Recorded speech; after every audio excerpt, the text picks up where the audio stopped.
All right, so welcome again, everyone, to Drisha's spring program and the first class of this session on Halakhot of mental illness. We value everyone's active participation and again encourage you to turn on your videos if you feel comfortable. It's nice when you teach to see the faces of everyone. Feel free to also ask questions either by unmuting yourself or by putting questions here in the chat on Zoom or as comments on Facebook. While positions regarding a multitude of scenarios in the realm of physical health have been crafted over centuries of Halakhic literature, questions of mental illness have unfortunately received very little attention. This series will consider how Halakhah responds to mental illness, considering topics from earliest sources to contemporary application. We will consider various scenarios, examine the challenges that come with them, and the various solutions that might be offered to mitigate these challenges. It's my pleasure to introduce Rav Yoni Rosensweig, Rabbi Yoni Rosensweig. Rav Rosensweig is a community rabbi in Bet Shemesh, a Ramat Midrashet Lindenbaum, and author of several books. And we are very excited to have him with us today. So with that, I'll turn this to you, Rav Rosensweig. Thank you very much. Appreciate it. It's my first time teaching at Risha, so it's always nice to try something new. And I'm hoping that we can learn a lot together about this very, very important topic of Halakha and mental health. What we're going to do is we're going to look at some sources. I put together some 30 sources for our share today. We're not going to go through 30 sources, don't worry. There's absolutely no way ever in the world that we would be able to do that, but that's okay. It's good to aspire to big things. We're going to go through a few of them. I want you to get more of a feel for the topic than I want you to know every single source on the book with regards to this issue. Before I get to the sources, which will be a little bit a tad arduous, so get ready for a little bit of work with regards to textual analysis. Before we get to that, let me just quickly explain what we're trying to do today to give it some context. What we want to do is to try and figure out whether psychosis in and of itself is a reason to consider someone in a life-threatening situation. We know that in Halakhah, when someone is in a life-threatening situation, what we call pikuach nefesh, that you can abrogate the law for him almost in anything. That even Torah prohibitions are pushed aside for someone who is in a life-threatening situation. So if he, if he was, God forbid, right, if he was in a car crash or if he was in some other life-threatening, so we would drive him on Shabbat. Right? If someone's pregnant and they're giving birth, we drive her on Shabbat to the hospital because we know that this is a potential life-threatening situation and we don't want to take any chances. So that's what we do. Now, obviously, if someone is mentally ill to the extent that they're physically ill, then once again, we would say that that's a pikuach nefesh situation, a life-threatening situation, which would definitely entail, leniencies, right? So I'll give you an example of that. So for example, someone suffering from anorexia nervosa, right? If someone is suffering from that, that could definitely lead to a situation where they're so underweight that they're physically in a pikuach nefesh situation. Physically, they are now in danger. And that physical danger was the result of a mental disorder that they have. But that in and of itself is not a chiddush, right? That in itself is not new to us.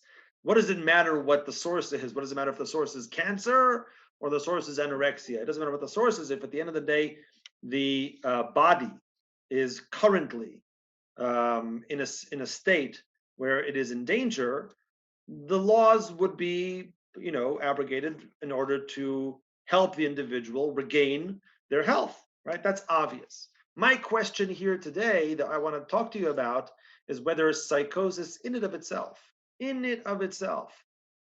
is considered a choleshe yesh bo sakana, someone who is in danger, a choleshe ein bo sakana, someone who's sick who's not in danger. what exactly is the status for someone who is either psychotic or might deteriorate into psychosis unless we do something for that individual? That's the question that I want to ask. And it's a very important question because, for example, let me give you an example. Let's say someone is in danger, right, of deteriorating into a psychosis unless they are hospitalized in a certain place, okay? And let's say that place that we want to hospitalize them in is not kosher, does not keep Shabbos, does not serve kosher food, right? Someone in that institution would have to violate some very significant laws to get better or to prevent themselves from deteriorating to a psychotic state, right? So you can imagine that this is a very, very significant question and one that is not simply answered, but it would depend on the very question that I'm presenting to you here. Because if we say, well, look, the guy's not in physical danger, the only problem is he'll lose his mind, so to speak, right? Colloquially, we use that term, right? He would not be completely cognizant of his surroundings. He would have delusions or hallucinations. Perhaps his schizophrenia would become, more adverse, things of that sort. Okay, that doesn't put him in a life-threatening situation. It's just that he becomes psychotic. So I guess we wouldn't allow him to eat treif and violate Shabbat, etc. But this is the only institution that he can go to right now that would help him. But if we said that such a violation is warranted, if we said that such an individual, in order to prevent that individual from deteriorating into a psychotic state, that would be legitimate, then we could allow such a person to be hospitalized in such an institution, despite the obvious Torah violations that they would have to go through. So I hope that puts the question in perspective for you, meaning the question is definitely one that is at base theoretical, okay? Meaning it's a question of definition, it's a question of principle. How do we define psychosis in terms of halachic terms? But has very real implications, very real world implications for a significant amount of people, I would say. And my research on mental health in the past 3.5 years definitely bears that out. So that's our topic for today. Okay, that was the interesting part of the shir. Now you're gonna have to bear with me through like textual sources, So what can you do? So if you're not interested in that, just go to sleep for like 35 minutes and then come back. We'll talk about other stuff soon. All right. So let me share my screen with you. And let me see what we'll do here. Where is it? There it is. Perfect. Okay, 1 second. Let's do some things here. Let me make this a little bit larger for you, because I have a feeling that what looks good size to me may look a bit small to you. All right. There we go. All right. Now, the main source is source 1. Like I said, I know I have 30 sources here. I'm going to spend plenty of time on source 1 just to make sure you understand it. It's honestly the most important source in this entire page. Okay? Everything else is commentary. But the source that you need to understand is this source.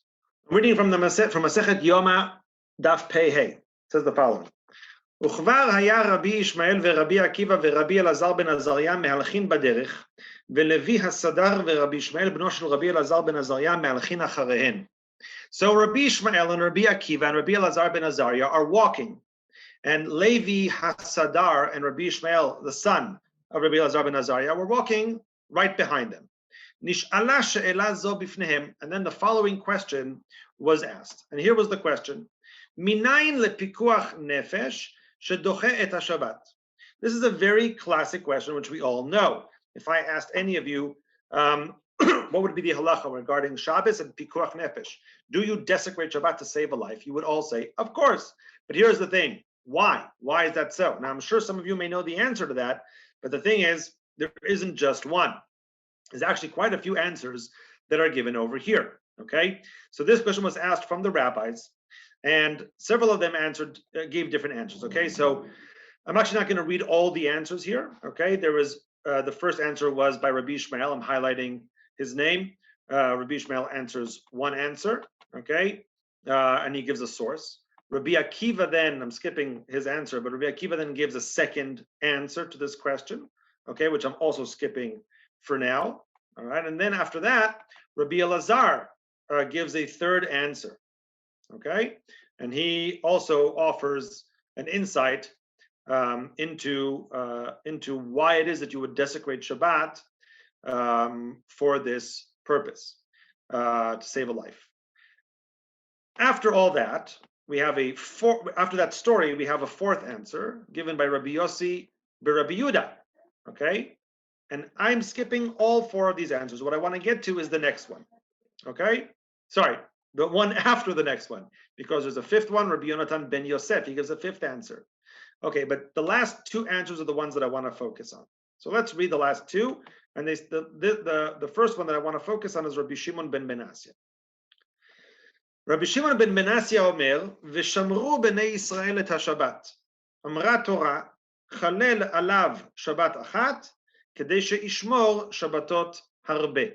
The first answer that's given over here that we're learning, it's actually number 6 in the Gemara, but the first one that we're learning, Rabbi Shimon ben Menasya says, that it says, v'shamru b'nei Yisrael et haShabbat. Bnei Yisrael keep the Shabbos. That seems to be an ideal. Am Yisrael needs to keep the Shabbos. It's an ideal. So the Torah says, Chalel alav Shabbat achat kedei she'yishmor Shabbatot harbe. You must desecrate the Shabbos once for this individual, save his life, so that in the future he may keep many Shabbos. Okay? Desecrate once to keep many Shabbos. This seems to be kind of like a cost-benefit analysis of desecration, meaning to say, we prefer to be mechalal once in order for him to keep many, many Shabbos. I don't think that that's a given, by the way. Not a given that would be the answer, or that would be the calculation. We don't always say that the ends justify the means, right? In fact, many times we would say not so in halacha. But here we learn it from a pasuk. V'shamru v'nei Yisrael et Shabbat. There is an ideal here that Bnei Yisrael need to keep Shabbos, and that keeping the Shabbos, in a sense, comes before desecrating it. That's more important than the desecration of one Shabbos if they get to keep all the Shabbos.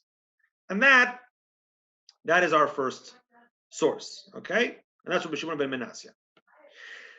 All these individuals, the 5 that I skipped, and this one, Rabbi Shimon ben Menasya, that I've read, are all Tanaitic individuals. They're all Tanaim, okay? They belong to that generation of rabbis. But the next one is an Amora, and his name is Shmuel. He belongs to a later generation. Amar Rav Yehuda Amar Shmuel, I'm reading in the Gemara. I havai hatam, if I was there, have amina, I would tell them something else. I have a new reason to allow this. Didi adifa mididhu. My reason is better than yours. What's my reason? V'chai bahem v'lo sheyamut bahem. The pasuk says v'chai bahem, that the mitzvahs are given to be lived by. V'chai bahem. They're not given for death. They're not given to die by. They're given to live by. So if you have to die in service of the mitzvahs, it's not worth it. So that's Shmuel's source. And Rava quickly says, Rava, lekulhu itlehu pircha. For all of these, there is a pircha. For all of these answers that were given, there is a way to refute them. Bar mide Shmuel, except for Shmuel's, the late Pircha, he doesn't have a question on him. In other words, all the words of the Tanaim, with all due respect, they have a question that you can ask on them. They're not so simple. And then he continues, by the way, in the next part, he continues to explain what the question is for each one of these opinions, why each one of them it runs into an obstacle. But Shmuel's opinion does not run into any obstacle. And one last thing before I continue, before I summarize, actually, I'm skipping to the last line of this source. Ve'ashkechan vadai, safek menalan, ve'kulu ashkechan vadai, safek menalan, u'deshmuel vadai leit le'pilcha. Meaning, says the Gemara, all of these opinions are good for a vadai pikuach nefesh. But what about a safek pikuach nefesh? Meaning A lot of these reasons, but once again, I didn't read all of them, could be good for a situation where you're definitely in a pikuach nefesh situation. Then you know, for a vadai, for a definite pikuach nefesh situation, you violate the Shabbos. But what about a suffix pikuach nefesh? The halacha, as I'm sure you know, allows to violate Shabbat even for a suffix pikuach nefesh, even for a doubt. That cannot be learned from the others. Let's take Rabbi Shimon ben Menasya as an example. Okay, supposedly you can't learn that from Rabbi Shimon ben Menasya because he said Chalel alav Shabbat achat kedei sheishmor Shabbatot harbe. You're mechal one Shabbos for what? So that he may keep many Shabboses. Maybe you need to know that he may keep many Shabboses, meaning you need to know how long he'll live, right? But if you have a suffix whether he'll be able to keep many Shabboses, maybe not. So therefore, you can't learn. But v'chai bahem v'lo sheyamut bahem, that may cover even a suffix, because any moment of life, any second, any minute extra that the person is living is another moment of life.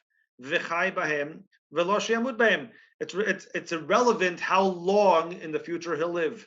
What only matters is that he'll live another moment, another second, another minute. That's all that matters. And if that's all that matters, then that works. So let me sum up, before I go on, let me summarize what I've said so far, okay? From this first source is the following, 3 points, okay?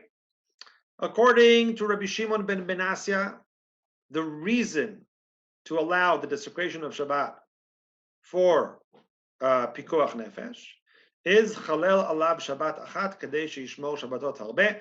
We desecrate one Shabbos in order to make the ability, to create the ability to keep many Shabboses. According to Shmuel, however, the reason is v'chai bahem v'lo she'amut bahem. A person needs to live in order to keep the mitzvahs. Therefore, life comes before the mitzvahs themselves, and it takes precedence to everything. That's point 1. Point 2, Rava mentions a very important point. All of these have a question that can be asked upon them. All of these have obstacles that can be put in front of them. I didn't go through the obstacles, except for Shmuel. Shmuel has no obstacle. Shmuel's opinion is perfect. And the third point that I'd like you to take to heart is the distinction that is being made by through the Gemara between a suffix and a vadai, meaning that in a case of a suffix, right, you wouldn't necessarily know. Rabbi Shimon ben Menasya's opinion would not necessarily cover a situation of a suffix pikuach nefesh, but Shmuel's opinion, v'chai bahem, would cover also a suffix pikuach nefesh. Would cover suffix, would cover vadai. I hope that all 3 points are clear. And if they are, then we progress to the next stage, which is, what's the halacha? Okay. Let me just see. I want to make sure I'm following in the chat here, the things that are going on. Okay, someone's offered you to look on Sfaria. Someone wrote here, the fact that everyone brings one source but does not disagree with the law does not seem to discuss the source from which the law derives. The law is known. Yes, okay, well, that's there's a lot to discuss there. That sounds like the topic for a different shir, about how Chazal darshan and whether they, they darshan what was already known or whether it's known because it's darshaned and in which situation, whatever. I agree with the general contention in terms of the sugya, but like I said, it's a longer conversation. Okay. Anyway, let's focus. So we have here these 2 points, right, that are being made. What's the halacha? Which one of these individuals, we have actually 7 opinions in the Gemara, which one of them was paskined, halacha l'maaseh. So it seems clear on the face of it that the ruling was according to Shmuel, because Shmuel is the one that's brought at the end. He says, Didi adifa mididhu, mine is better than yours. And also, Rava says that everybody has a kasha that you can ask, everybody has a difficulty that you can present for their opinion, except for Shmuel. So on the face of it, v'chai bahem, v'lo she'amut bahem, that's our golden ticket. And I think a lot of people know that that drasha. I think that's a famous drasha that many people are aware of. And I guess if you ask like someone like on the street, if he knew anything, he would probably know that. Or maybe they just wouldn't know on the street. It's just not fair to ask people on the street. But nevertheless, is that so? So let me share my screen again, and we'll look at the Rambam in source 2, and you'll see that the Rambam agrees. The Rambam, when he talks about this leniency, he brings that sort of pasuk. What does the Rambam say? Very famous Rambam. You're not allowed to dawdle, to take your time in desecrating Shabbos for someone who's in danger. Right? You have to do that. He brings the pasuk that we spoke about, that a person does the mitzvahs in order to, and does them when he's alive, and not that he should die doing them. Halamata, you learn, says the Rambam, in a beautiful piece that he writes, she'en mishpatei haTorah nekama ba'olam. Right? The rules of the Torah are not vengeance. Rachamim v'chesed v'shalom ba'olam. The rules of the Torah are merciful, they're loving kindness, they're peace. And ve'elu aminim she'omrim shezeh chilul Shabbat ve'asur, those heretics who say that this is chilul Shabbos, to save a life, and it's asur alehena katuv. The pasuk reads about them. So the Rambam is very clear on the fact that he believes that it's definitely from the chai b'hem v'lo she'amut b'hem, and that there is a leniency regarding desecrating Shabbat in order to save a life. However, and this I did not bring in the sources that I'm telling you, you'll just have to trust me on this one. There are many Geonim and Rishonim who bring down the other drasha. Rabbi Shimon ben Menasya,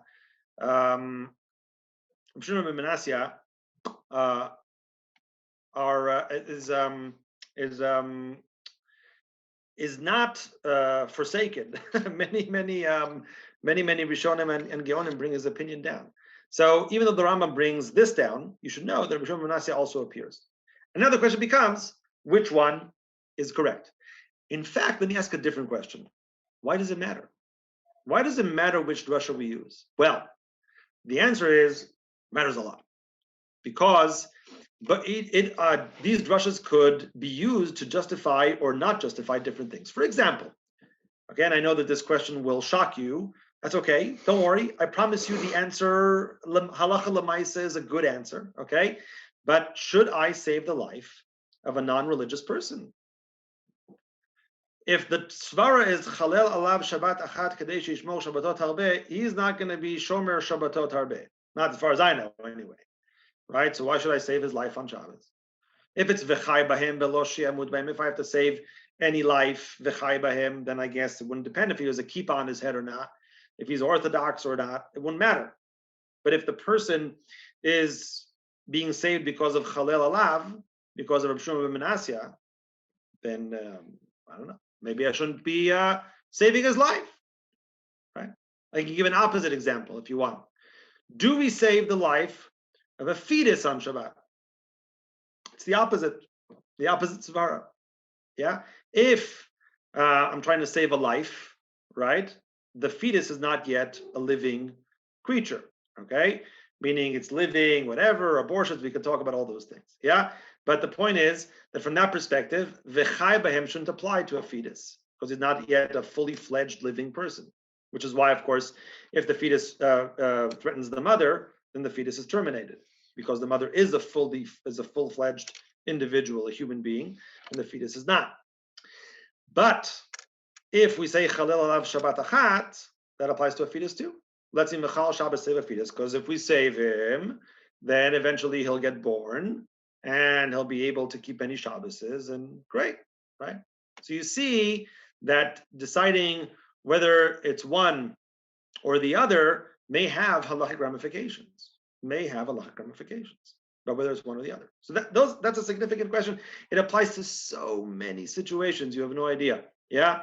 That the post can talk about, okay? In terms of let's say someone who is a ger, who is in a conversion, and it also applies to our question of a shote, which I will get to momentarily. Okay, but it also applies to the question of someone who is not completely of sound mind.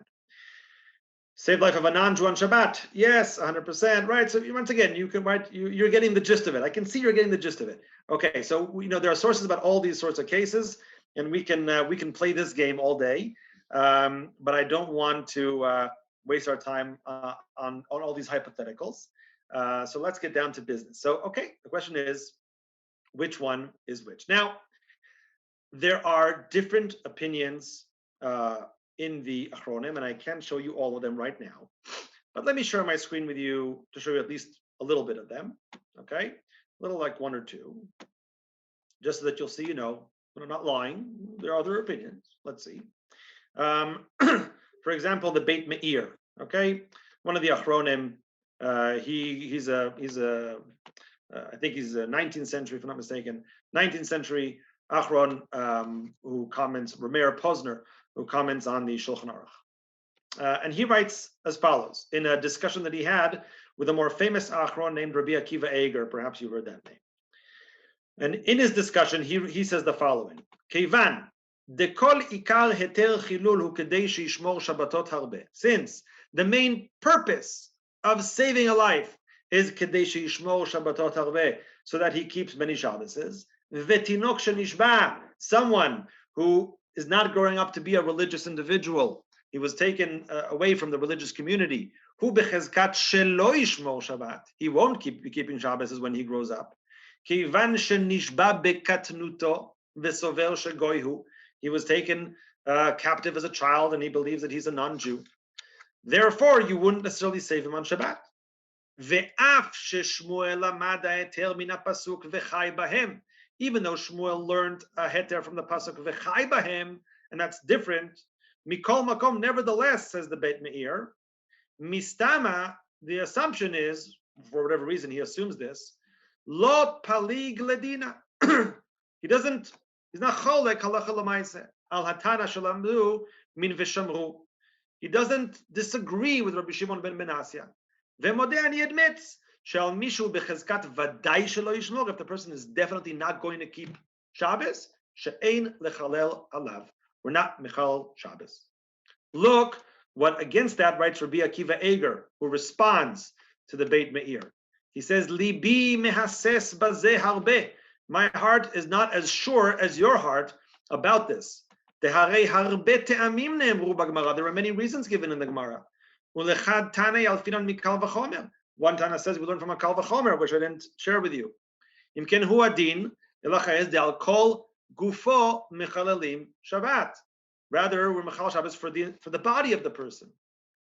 V'gam hi gufa kasha. Also have another difficulty with this. Kivan de darshinan v'chai bahem v'lo she'amud bahem.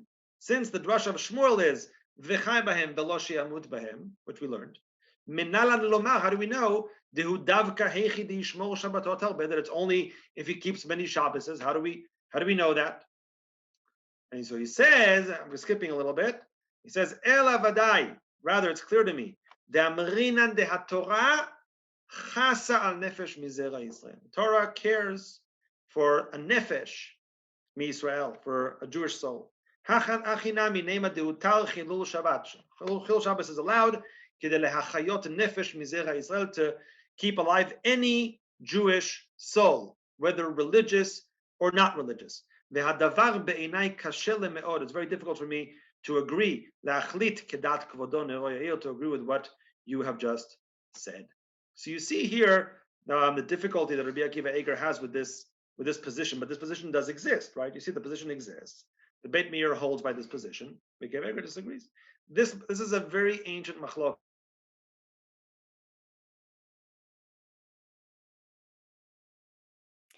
I think your internet might be frozen, Rabbi Rosensweig. Can you hear me? Are handled. Oh, we actually missed the past like 30 seconds. Oh, was I out of touch? Yeah. So if you could just go 30 seconds back and just repeat what you said, that would be wonderful. Oh, looks like you're still frozen. If you can hear me, I suggest maybe even logging out and logging back in. Sorry, everyone, for the inconvenience. Can you hear me, Rabbi Rosensweig? Okay, so looks like you got back in. I apologize. I apologize for my internet connection. That's okay. Maybe just go back a little bit. Go a Yeah, little bit yeah. back. Okay, Okay. great. Hopefully that won't happen again. Sorry. No problem. Yes. So all I'm saying is that this machloket has been going on for a while. The Beit Meir and Rabbi Akiva Eiger are just an example of that. But it's not something that we don't see. Machloket about what exactly is the drasha. But here I want to express something to you, which is very, very significant, very, very important. Okay, the Beit Meir for Meir Posner is explaining that these drushas interact, but they interact in a way that they constrict each other, they reduce each other, okay, in terms of how much they affect the halacha.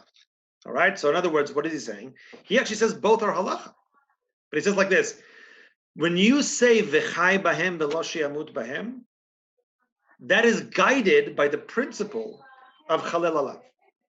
You cannot be guided by the principle v'chai bahem alone. You're guided by v'chai bahem as is defined by chalel alav, okay, by Rishon ben Asya. So one is defining the other. You will not apply, in other words, you will not apply v'chai bahem unless it also is mekayem chalel alav Shabbat achat. That's basically what he's saying. Okay, and what Rabbi Akiva Eiger is saying is no, v'chai bahem stands alone. You don't need to define v'chai bahem by the other drasha. But now, let me offer to you another option. Maybe we can say that both drashas are paskind. Perhaps we can really say that. Perhaps we can claim that both drashas are paskind, but in a different way. And let me share my screen once more to show you the Bir Halakhah. One moment. Okay, look at the Biur Halakha over here in source 10. Biur Halakha is the Mishnah Berurah, also known as the Mishnah Berurah. Okay? Says the Mishnah Berurah the following. Aval ledina, halacha l'maaseh, lo talui klal b'mitzvot. It doesn't depend on whether he's going to keep the mitzvahs or not going to keep the mitzvahs. De'ein hatam dedachinan mitzvah achat b'shvil albe mitzvot. The reason is not that we're doche one mitzvah for many mitzvahs, that we push aside one mitzvah in order to keep other mitzvahs. That's not the reason. Ela dachinan kol mitzvot b'shvil chaim shel Yisrael. We push aside all the mitzvahs for a Jew's life. Doesn't matter what the Jew is, keeping mitzvahs doesn't matter. As Shmuel learns from v'chai bahem.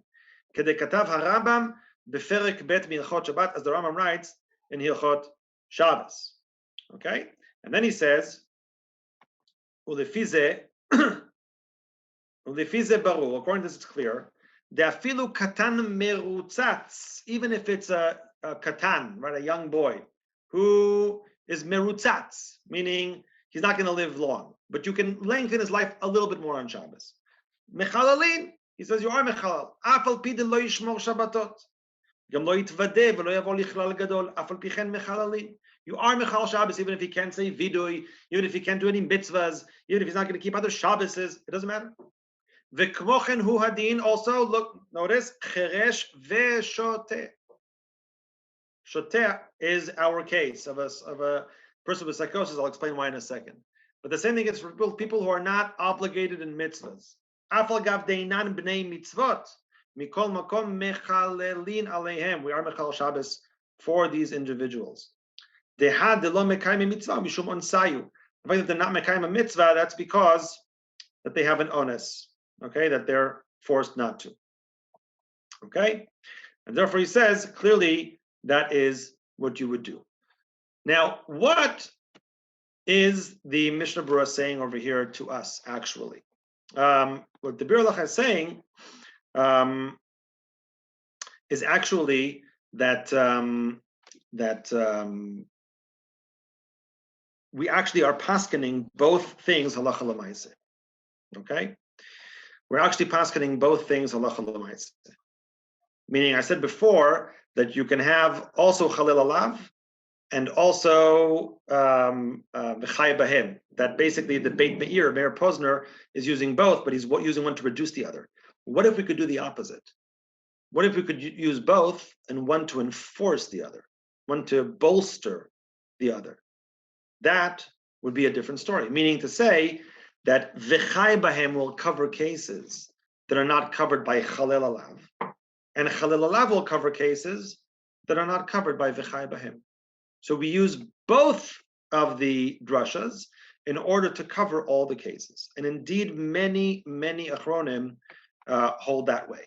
And basically, we use both to cover all the cases. If that's true, that would mean that Chalel Alav Shabbat Achat Kadei Sheishmor Shabbatot Harbe is a halachic principle that is paskind, that is held by, and that we should use in order to define who can be Mechal Shabbos and for what purposes. And you might say, okay, that's nice, but what are you trying to say? Like, what's the difference between, for our purposes, between using Chalil Alav and other things? So let me explain. Let me take a pause from the sources for a second and let me explain. Okay? What is a shote? The term shote is used many times in Tanaitic sources, in Gemara sources. Literally, I guess it would mean someone who has lost their capacity to think clearly. I'm gonna get to the keep on writing in the chat. I'll get to it eventually. Okay, I promise. Right, someone who is a shote is someone who basically cannot think properly or understand what's going on around him. Such an individual is exempt from all the mitzvahs. Exempt from all the mitzvahs. That's what that person. That's the status of that person. What is the definition of a shote today? So, I don't know if you realize, I've been writing a book for 3.5 years together with a friend of mine, Dr. Shmuel Harris, here in Israel. He's a psychiatrist.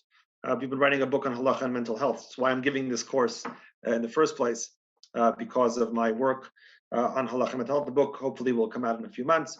Either way, looking at the designation of shota and trying to define it in current mental health definitions, working together with my friend the psychiatrist, I think we can say that someone who is suffering from a psychosis is a shota. Meaning we have to differentiate between neurosis and psychosis. Okay, someone who is neurotic is not necessarily a shota and usually isn't a shota. I don't know if always you can say that, but I would say 99% of the cases of someone with a neurosis would not be considered a shota. But someone with a psychosis would. Why? What's the definition? What are we looking for over here? Someone with a psychosis usually lacks insight. What does it mean lacks insight? So let me give an example. Let's say you have someone with OCD, right? And they wash their hands all the time. If you came to them and said to them, hey, you're washing your hands all the time, more than other people, they can understand that. They can see that. It's not something that they can't understand, right? When you point it out, they have the ability to reflect on that and respond to it, get help or whatever. But someone who is psychotic many times has not the ability to reflect upon this issue, right? Let's say I made a joke or a comment during this year, right? It was a bad joke, okay? And then after a class, Evie sent me an email. She said, Rav Yoni, you really put your foot in your mouth there. I would probably be able to look back at that and say, you know what? Maybe you're right. Yeah. But someone who has no insight, no ability to self-reflect, no ability to understand, to look at themselves in a sense from the outside, right? That person is lacking a very significant skill. And it's not just a skill, meaning there's something wrong, right? Someone who's delusional, right? Who sees things, who hallucinates. Individuals who are psychotic many times can't tell the reality from what is not reality. They have not the ability to self-reflect upon their problems. Does someone want to say something? Yes. There are many kinds of schizophrenia. There are different types of bipolar disorders. I work with people who have the diagnosis of schizophrenia, and they may hear voices, and they can realize the voices are not real. It depends. There's so it's not one. It's a whole spectrum. So I would agree with you, some of them, but increasingly today, especially with better and better medications, there are many people who are labeled as having a psychotic disorder who are aware, who can, well, I mean, the terminology, it's ego dystonic. They realize it's not real, and they don't like what they have. But mind you, it's same with bipolar. There are people bipolar with disorder, bipolar with psychotic features. They believe they're God or they're Jesus, whatever. I have patients like that, and they show no insight. But there are others who do. Especially nowadays, with even the last 5-10 years, there's been so much improvement. Right. So, I assume you mean once they're on medications and the yes, sort. Yes. Although some even without medication, but generally one's on medication. But there are. Right. I was not referring to the medication, but yes, fair enough. Of course, if they're on medication, it's a different story. I agree. But there are some even on, again, schizophrenia, so many different things. And nowadays, the new DSM, or the relatively new one, it's recognized. Psychotic disorders, it's a whole spectrum. There are people who have a delusional disorder, only they're delusional about one thing, and they're functioning well in every other way. I worked with someone who believed her brother was a wolf, literally a wolf, Right. but in every other way, normal thinking. But halachically, if someone is a shotel davar echad, which is what you're describing over here, like delusional disorder or like body dysmorphic disorder, meaning where they have one issue, right, where that also might categorize them as a shota, even though for all other intents and purposes they're perfectly knowledgeable and understand what's going on around them. So it's the question about fitting the halachic definition to this specific case. But of course, you're absolutely right. I do agree that it's case based. Okay, I just believe that generally, right, if you wanted to fit something to the term shote, then putting aside whether they're medicated, I'm not talking about someone who is under, medication and in a program or whatever it is, etc. Just someone without all that. We're talking about people who are generally psychotic. Is it everybody? I'm not saying everybody, but I would say that definitely not the neurotics. We're talking about someone who has more significant issues with insight. And that's why I use those criteria, because you're right. If there is someone who is termed psychotic, but has insight, has self-awareness, has all those things, then you're right. It wouldn't fit. I agree. That's why using the terms, and I agree with you 100%, using the names doesn't help, right? Using the names psychotic, neurotic doesn't always help, because you can find people in that category that would fit this and that category would fit this. The case is really what matters, the specific case. Yeah, I'm just saying that it's changed. I've seen changes since the early 80s. Like, it's a whole different universe. So I could see, hopefully, being optimistic, in another 10 years, again, it'll move. It'll be even worse. Of course. I think you know as well as I do that the first DSM was this and the fifth DSM is this. So it's 100%. The landscape has changed significantly ever since DSM 3. We've witnessed a virtual explosion of mental illnesses. But 100%. I also feel a little like, sorry to interject, but also as a mental health provider, I also feel a little hesitant of putting people on a false binary of being neurotic or being psychotic or being well or being unwell, because most of these illnesses or mental health distresses that people experience are episodic or relapsing, remitting, and they get better and worse over time. And I mean, if I'm to look at the sources of what a shota is, it's not just people who are psychotic. It could be people who go out alone at night, so are taking risks, right, that are unusual. It's people who sleep in a cemetery. That might be because they're psychotic, but it could also be because they're severely depressed. It's somebody who tears their garments like they're in mourning, but they're not in mourning. So I feel like this could be psychotic, but it could be a whole range of things. And like one of the questions, I guess, that I always have about like the definition of shota and how it's applied in like a real life application is like, is that also like, does the definition of being a shota allow for fluidity?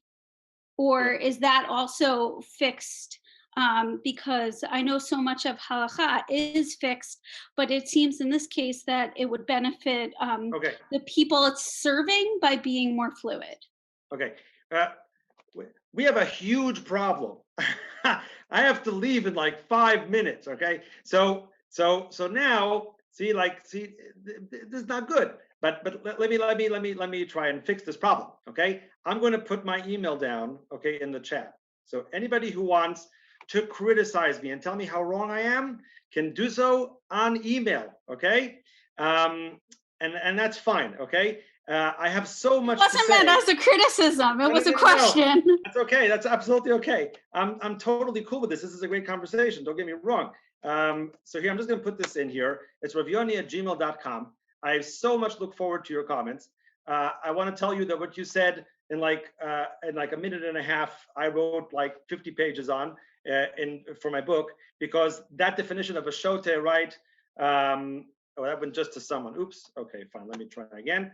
I obviously wrote it just to one person. I'll do it. No worries. Go ahead. I'll put the email. But yeah, anyone can email me. I'm happy to discuss these issues with everybody. I'll just say that Gemara in Chagiga, which you referenced, Gimel Amud Bet, Daled Amud Aleph, regarding what is a shote, probably doesn't refer to what is a shote, a regular shote. It refers to a shote l'davar echad, which I mentioned to Joel before, about someone who is psychotic for a specific issue or shote for a specific issue, but not in general. Whatever, there's a lot to talk about over here. There's a machloket Rabbi Yochanan Rav Huna over there. There's a whole discussion that about a tosefta over there.